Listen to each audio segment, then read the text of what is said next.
week 34, and this is a video that was requested, all about extreme range, the extreme upper register of the trumpet. Now, for an average player to be, a very high standard, most of the repertoire tends to focus around the E flat, E kind of range. So, things like the Haydn Trumpet Concerto has a passage.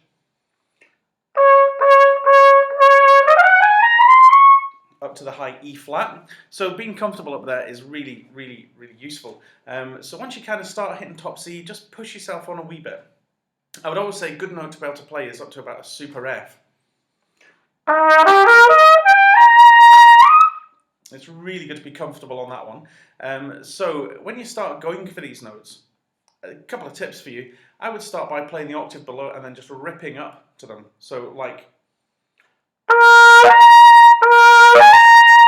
and get used to pushing the air through and pushing the air through and over those high notes.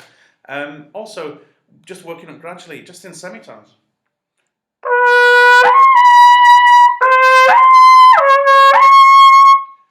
And the more you do it and the more you explore that, the more it'll just happen and work for you.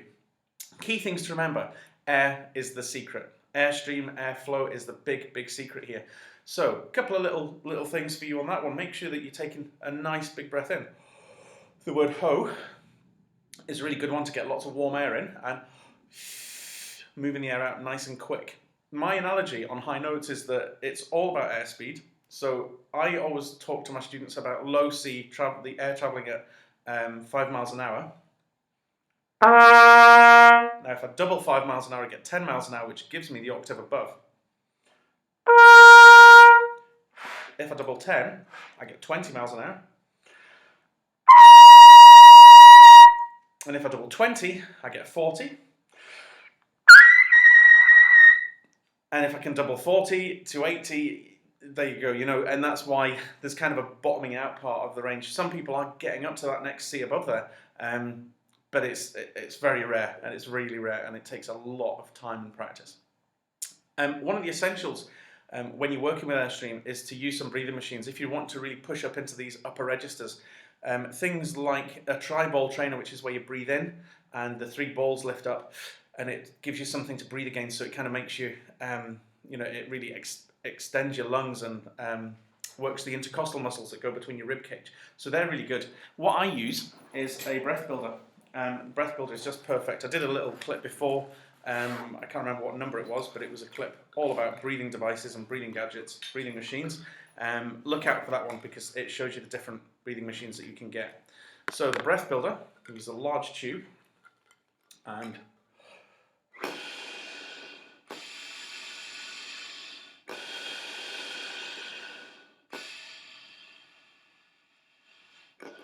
so I'm going nice and calm there just to start off with, and then what I'm going to do is start being quite aggressive with it and really pushing the airstream.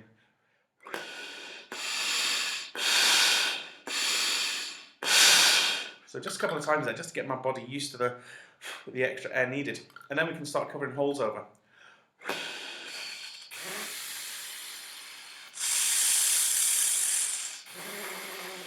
So by covering the 2 holes at the top there, the big one and one little hole, that gives me a massive amount of tension to breathe in against and to blow out against, which is just really pushing these muscles in your rib cage, your intercostal muscles and your diaphragm as well. So it's working these muscles really hard, and that is essential before you even try to play the high notes on the instrument. Because if you're thinking about all that speed traveling out your mouth and through your lips, and the amount of pressure you're working on with your chest and your embouchure and everything, you've got to have some strength there to do that, and to do that safely and comfortably.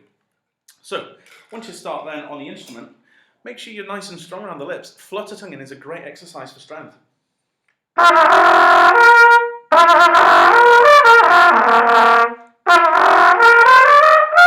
Now, if you can flutter tongue a note, you can play it, because to flutter tongue, we dip the note down, and then we have to start the flutter, and then we bring the note back up, so it uses kind of extra tension here, which is really good because it locks the note in a lot cleaner, brings your tuning into check, and it just means that you're in the right position for that note. So it's a really cool little trick to teach you embouchure where to be for every single note. It's a great one as well for building the strength and being able to pitch the high notes.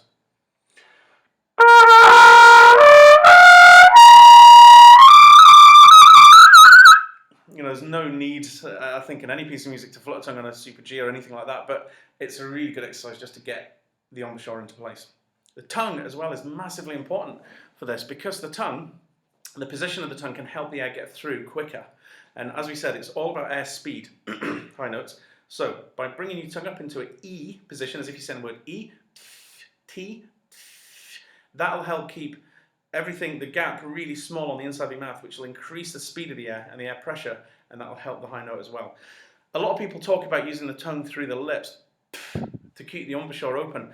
I don't agree with that method at all. It's not a good method. It's really dangerous. It does wear down muscles. As long as you're fluttering tongue in a note, you're keeping your tongue nice and high, and you're just working on the airstream, eventually these high notes will come. It just takes time, dedication, and commitment. And that's what you've got to do to get these high notes.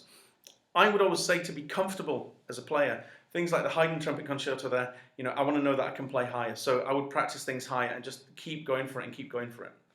The other thing, once you've got these high notes, is to just play them nice and long.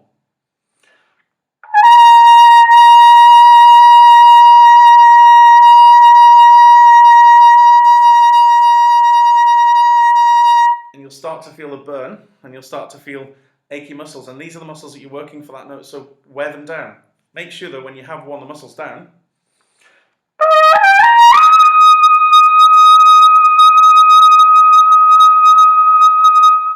make sure that you get down low and get some blood flowing back in your lips.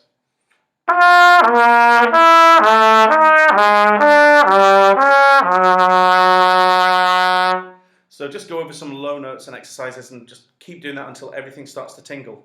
So burn feeling around here for the long high notes, and then the tingle feeling around the center of the embouchure really works. Make sure when you're doing the high notes that you're not pressing the mouthpiece too hard. Pressing the mouthpiece does make high notes come out,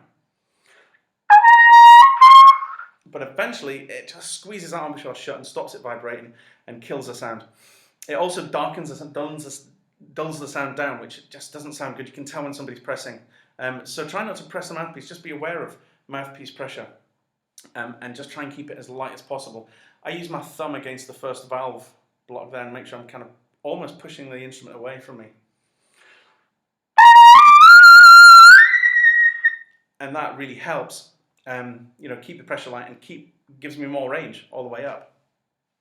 The other little exercise that I've been doing, and it really helped, I've not played much this last week with work and everything, but the other exercise that I was doing for a wee while was bending notes, so bending notes up.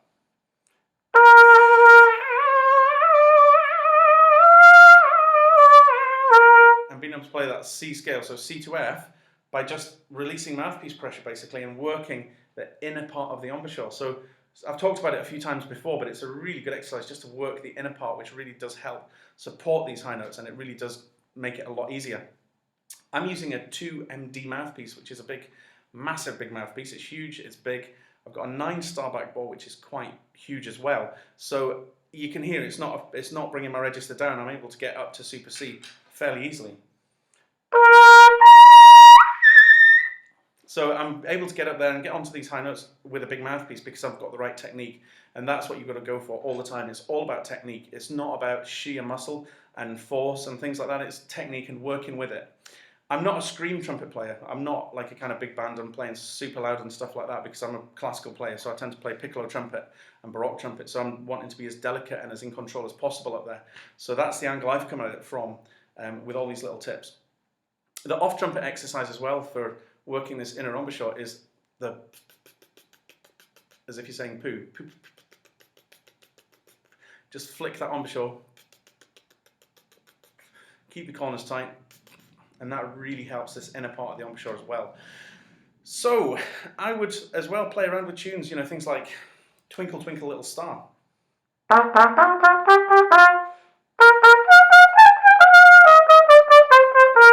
And just try it up the octave, things like that.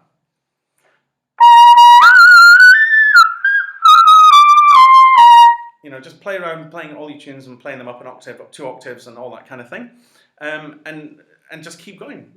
Sometimes it'll not work for you. It'll be a bit ropey when you're learning. You always kind of take 3 steps forward and 2 steps back. It's quite slow progress getting your extreme range working. But once you get it, it's pretty much there. And as I say, I've had a week where I've not been playing too high or playing much at all actually. And I'm finding that by just thinking about my breathing and the breath builder and all that kind of stuff, it's working okay for me. If there's any questions on that, please feel free to drop me a message. I'll more than happily answer any questions there. And just remember, the secret is airspeed, not force. It's all about airspeed. Have a good week.